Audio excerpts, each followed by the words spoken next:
who joins us live on Skype. If you can hear us now, would like you to get your perspective at this time. A lot of people are looking for the message in this mess. They're looking for Christ in this crisis. And what would you be saying to them now? Okay, appears he's not ready. So let's take you to the northern part of the country where Easter was also celebrated and see, what happened. We've shown you Lagos. Let's see what happened in that region. These walls. Lagos, Nigeria's economic nerve center and the country's epicenter of COVID-19, has been on lockdown for more than a week.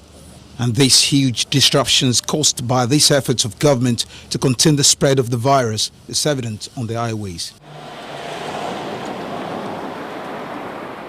But malls, parks, eateries and other fun spots have rarely looked this way, especially during the holidays.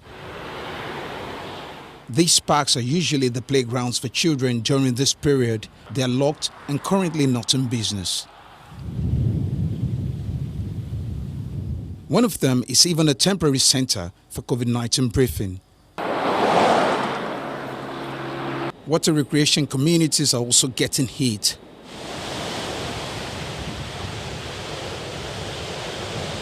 We visited the Legushi, one of the fun spots that would have been crowded on a day like this. The business is in total shutdown and Easter is not the same for them as well. If we allow people to come in, we will not be able to control our people because they will tell you they pay in, they have to do this, they have to gather. So instead of allowing them to come in like that, we just shut down the beach so that we will not have problem through the government. Everywhere is so dry. There's no one, even gathering of 10 or 2 or even of 4 is not gathered here, you understand? All right, welcome back. Well, the Skype connection not working this morning, so one way or the other, we have to let this happen. So we do have him on the line from Sokoto this morning. Well, good morning, Bishop. We're about to make this happen so that at least you could get your messages out there. Well, we're talking about Easter, this period of Easter, quite completely different from what we've had clearly previously. So I was asking, do you think that the messages of Easter in this period will resonate more, perhaps much more than it has previously? Well, absolutely, absolutely. And happy Easter to you, Chamberlain, and everybody. Thank you, sir. Happy Easter to you too. Yes, I think everybody, from atheists to people who have no connection with Christianity or any faith at all, I call this moment a moment in which God has summoned everybody to prayer. Now, whether you want to listen or not, everyone is literally in an attention mode. So, first of all, this is Easter like no other. And everything in life has changed completely. The way we talk, the way we walk, the way we behave. And I think that the real challenge for us now is to go back to, like I said in my Easter message, the title of my Easter message was that the empty churches and the empty tomb are actually a metaphor for the period that we are in. And for us as Christians, first of all, this resets the template of history in the sense that this is what Christianity was all about anyway. That before Christ, everything that happened was either before Christ or after Christ. And I joke now that going forward, most people will remember events in history now as before Corona or after Corona. I think the real challenge is whether we are prepared to take the lessons. I think all of us are in agreement that so much has changed dramatically and things will remain permanently in a state of change. I think the real challenge is how we all connect to various dimensions of our lives after this tragedy is over. You also did say that the crisis, this pandemic contains an opportunity. Talk to us about that. Well, for us, and I think, for us as Christians and life in general, even communist China that has claims no faith, did say that every danger, possesses internally an opportunity. And as you see, if you look at the history of plagues, even going way back, the first 100 years or 200 years of Christianity, you see that in every plague and every pandemic, the world has always come out completely different with new lessons And then, of course, time passes, and then we all begin to go back to our own ways all over again. First of all, there is the collective feeling of vulnerability. It's no longer now a question of how many private planes you have. It's not a question of how much money you have. It's not a question of status. You can be president. You can be a beggar on the street. You can go to London. You can go to New York. You can go to Paris. You can go anywhere, including stepping out. So if there is a sense in which, this event has actually leveled everybody, and we're all on one plane. Now, whether that makes us humble, that's the first lesson that I think we should all take away. And secondly, and closely related to that, is the whole notion of, especially in places like Africa, Nigeria in particular, where people in public office have just taken greed to a completely new level altogether. Now suddenly all these criminals and bandits who have stolen our money using public office and hiding the money abroad can actually not probably access those resources. And some of them, unfortunately, right across the world may never be able to access their money in the safe havens where they have been kept. Now, it teaches us a lesson about distribution of resources. It teaches us a lesson about being there for one another. And these lessons preceded Christ, because our whole sense of common humanity, even among the animal kingdom, you see that concern for one another is what has always held societies together. And thirdly, is the whole question of the mistaken notion that development means infrastructure. Now, every form of development is only important in relation to how it improves the quality of life of ordinary citizens. So, and I've said it severally, and if you remember, way back in August in 2015, when I spoke to you, on channels, and the heavens literally came down. The point I raised was we need to be able to have a sense of national cohesion, a sense of togetherness, something the Constitution refers to as a sense of belonging. Now, I think that if in our humility, we all now begin to realize our collective vulnerability, that it's not status, it's not class, it's not privilege, it's not prince, it's not bishop, it's not status, it's not office, then we can become more respectful and treat other people and behave in a way, a manner that God meant his children to behave. And then finally, there are quite a lot of lessons, but finally, it's just to make the point again that we are paying the price for technology, and that globalization. These are some of the benefits. Let me use that word.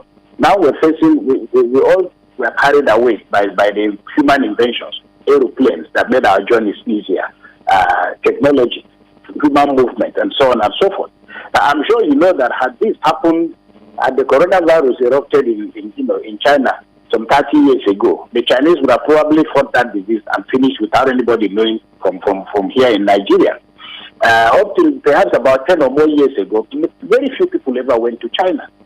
It was so distant. In Islam, the Holy Prophet of Islam says people should seek knowledge, even if it took them to China, because China was considered the remote end of the world. Suddenly, China became so close. Now, it's just a question of understanding that this evidence of development has also come with its own crisis. And it raises the question of the kind of moral choices that we have to make.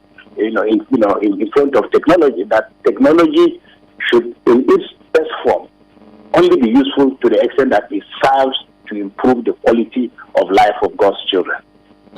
Now, from where you sit, from your standpoint in our nation now, how serious would you say the fault lines are, given our experience in fighting this coronavirus disease? First of all, let me commend our President Kekere, which is our governor in Lagos. I call him President Kekere because I think he deserves commendation in the way that he has handled this crisis. And I think also I commend the members of the Presidential Task Force, who have also brought a lot of passion and also a lot of expertise to their jobs. But again, it would be a great mistake for us to see this as something that the government will do and can do for us. Moments of this kind of crisis, really, these are the kind of moments that make leaders stand out, whether it's Abraham Lincoln, whether it's Churchill, all through history. And if people take very seriously the nature of the responsibilities that have been entrusted into them and have a sense of humility that, one, they don't know everything, then the first challenge is for us to see this as a fight that everybody must be involved in. Unfortunately for us in Nigeria, everything is always politics. And so it will be a terrible mistake if the opposition, or if we see this as only a battle to be fought by the APC-led government. This is not about Buhari. Buhari is just accidentally where he is. It's not about him. Yes, he has the leadership to offer. But in the final analysis, this project will stand or fall depending on how ordinary Nigerians feel a sense of belonging in participating in the process. Unfortunately, going forward, we are a very cynical nation, and of course, Nigerians have earned the right to be cynical because they've been so badly treated. They've been so traumatized by leadership. So it is almost a right earned by ordinary Nigerians to be cynical about the promises of government. So the first thing to say is that we have ordinary citizens who don't trust their government. And I'm not talking here about APC government or about Buhari. You know, cynicism has always been with us, beginning with the military. So, unfortunately, if the leaders don't earn the trust of their people, perhaps this crisis also offers us an opportunity, you know, for people to have a sense of humility in the way they treat our people and in the way they treat the responsibility that has been entrusted to them. And here we are focusing on the economics of this whole debate, which is that, okay, oil prices are falling. Guess what? I mean, whether oil prices have risen or fallen in Nigeria has made no difference, absolutely very little difference to the lives of ordinary Nigerians. Let's not make a mistake about that. That we have had a country in which whether rain or sunshine, it has always meant the same thing for ordinary Nigerians. The welfare of Nigerians has never improved as a result of oil prices going to $100, or even if they went to $1,000. It is not likely that the appetite and the greed of those who govern us will necessarily be mitigated. So even the little that we have, it is necessary at this point in time for us to figure out how we're going to manage these resources. And the resources are not necessarily, when we talk of resources in Nigeria, everybody's mind goes to money. But unless we have a situation in which we place the ordinary person, no matter their status, gender, social class, at the center of everything that happens, they can be running around in circles. All right. But I think, speaking about the cynics, pardon me to butt in there.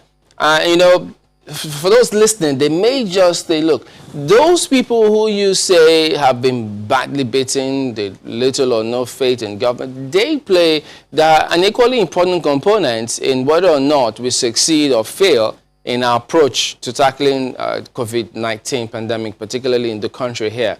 But then there are some people who also haven't listened to or heard that part of your submissions wherein they don't believe, they're thinking, does that then justify why you have some group of persons who will even consider or let alone voice out their opinion saying they don't believe any such thing as COVID-19?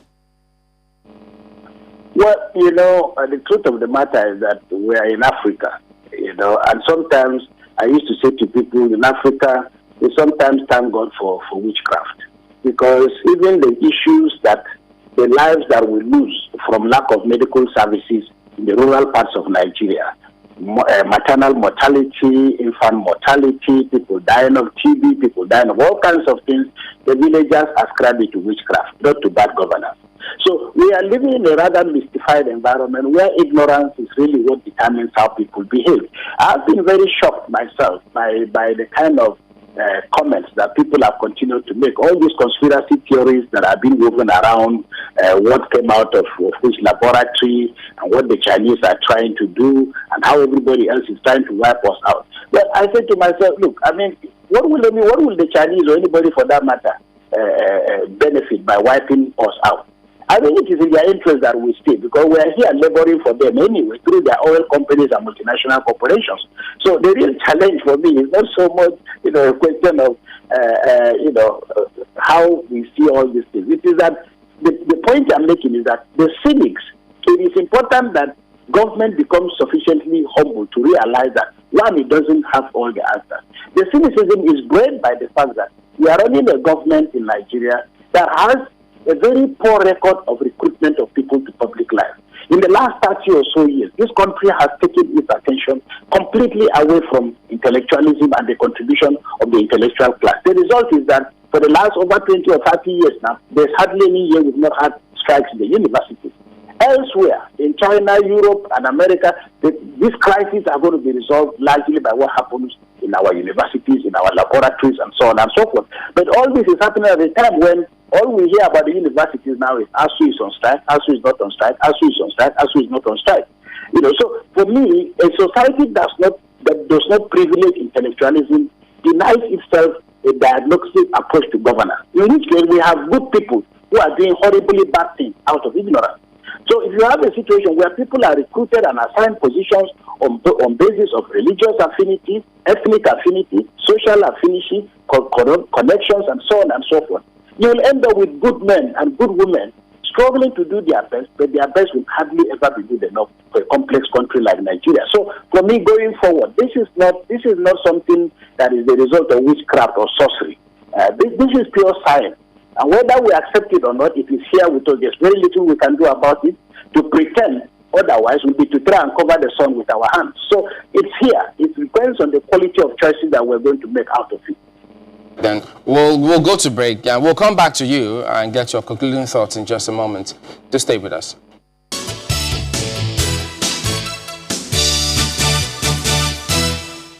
Welcome back. Our concluding moments now with Bishop Kukah. Kai, do you have a question for me? Yes.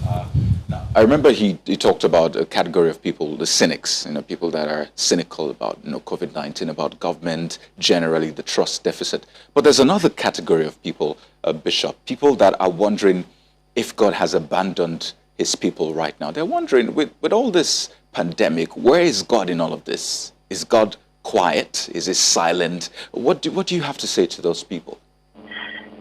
Well, look, thank you very much, Kyle. It's really good to talk to you. There have been a lot of historical, theological postulations as to where God is and how do we know when God is around and so on and so forth.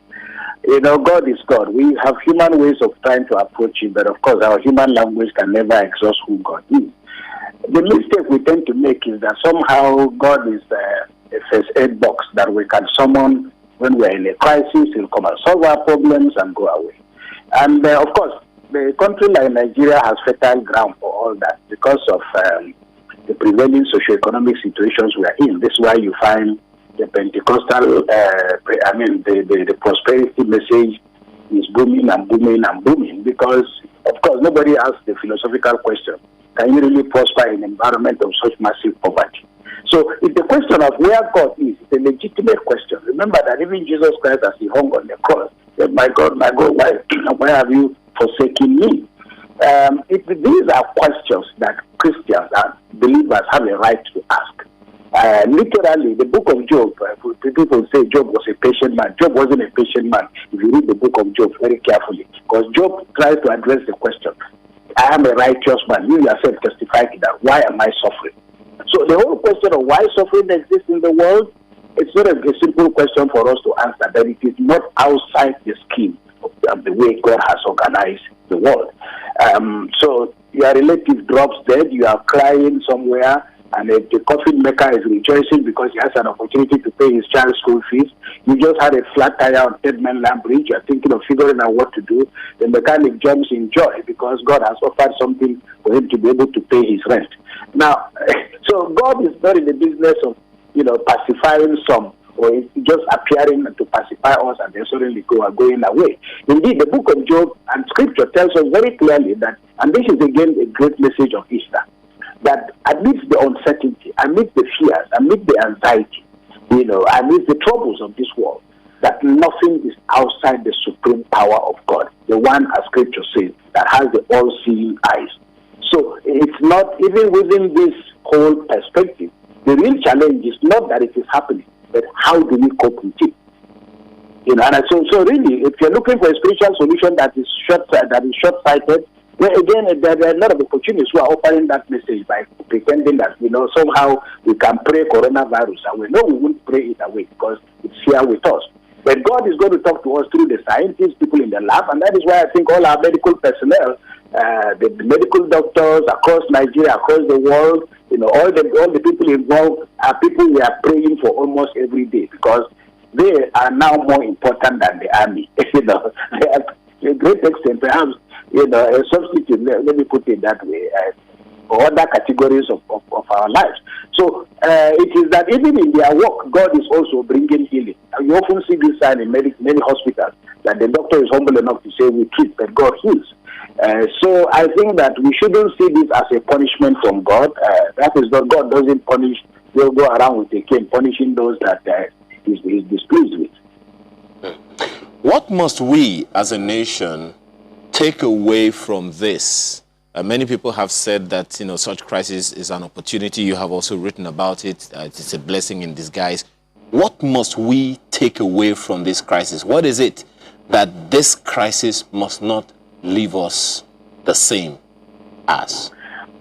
Look, it must not leave us so preoccupied with the things that really don't matter.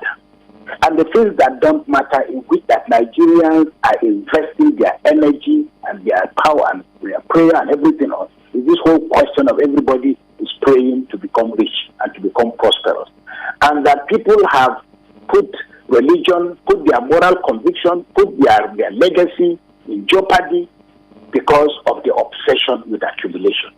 Now, you know, we have spent how many years? 1992, 1946, 1951, 1954, 1960, 2005 to 2014, trying to amend the constitution. Had this lockdown not happened, our National Assembly members would have been running crisscrossing Nigeria, saying that they want to hear from us how to make a constitution. They did the same in the Seventh Assembly.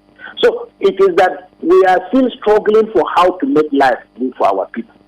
If we were to take anything away from us, from this whole thing at all, it is that we remain very, very vulnerable. I tell people that, you know, when people call me and they say, what is happening in Sokoto? I say, well, this is one of those moments that I'm really very happy to be in Sokoto. I'm happy to be here. But since they say that coronavirus is afraid of heat, we are registering some of the, you know, the highest degrees of heat here in Sokoto. So prayerfully and happily, it may not come to us. But on a more serious note, it is to say that if there is anything we need by the end of this to have put a safety net that can ensure that our people are healthy, that can ensure that our people are knowledgeable, that can ensure that our people are less vulnerable.